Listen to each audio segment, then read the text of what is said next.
तरभाषित श्री श्री नीलकंठेश्वर मंदिर में महाशिवरात्रि बड़ आडंबर पालित हो जाइछि।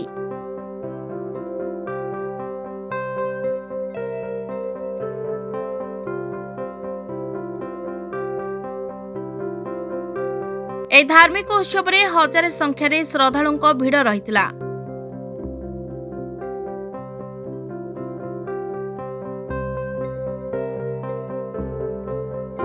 मंदिर परिसर में उपवास करथिबा श्रद्धालु दीप जाली देवदेव महादेव आराधना करथिले। मंदिर आगरे अष्टप्रहरी नामयज्ञर आयोजन करा जायतिला। आखपाख अंचलर बहु संकीर्तन दल एथिरे योगदान करथिले।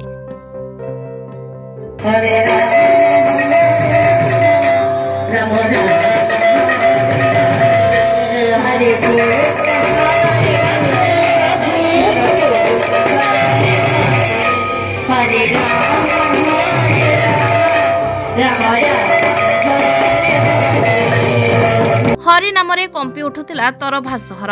देवदेव महादेव प्रार्थना करी निजको समर्पण करी परिवार मंगल कामना करथिले श्रद्धालु।